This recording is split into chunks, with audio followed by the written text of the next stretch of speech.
In this video, we are going to examine the process of transcription and prokaryotes.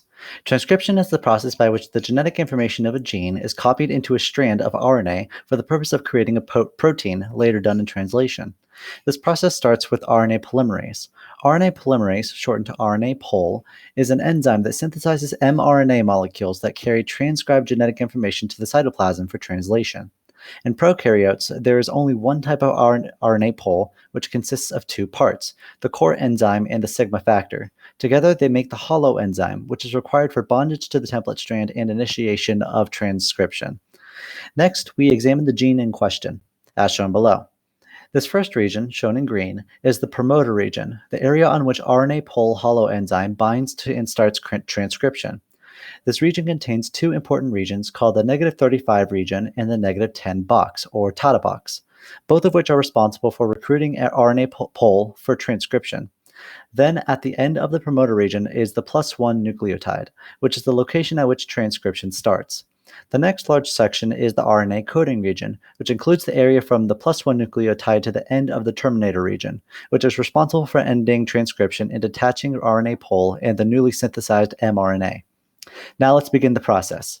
For this example, the direction of transcription will be going from left to right, and since RNA is built in the 5' to 3' direction, the bottom strand will be the template strand, since the strands must be anti-parallel to one another.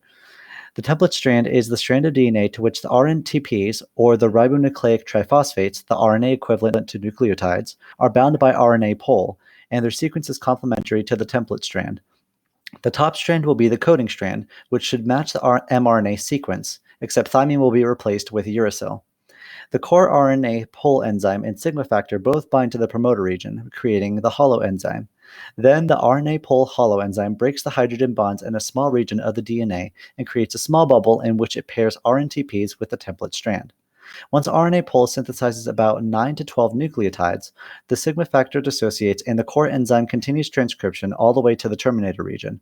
When we reach this region, our mRNA molecule will then form into a hairpin shape due to an inverted repeat in the nucleotide sequence that allows for complementary pairing inside the mRNA molecule. In the terminator, there's a sequence of adenine nucleotides that code for a bunch of uracils, which form weak bonds with the adenines and allow the mRNA to dissociate. We now have a new mRNA molecule that will be translated into a protein. Let's say that this gene codes for an enzyme that metabolizes sugar. What if we deleted the -10 box? If this were to happen, then the hollow enzyme would not be able to form/bind to the template strand, and transcription would not occur, thus leaving the prokaryote unable to process glucose and carry out cellular processes.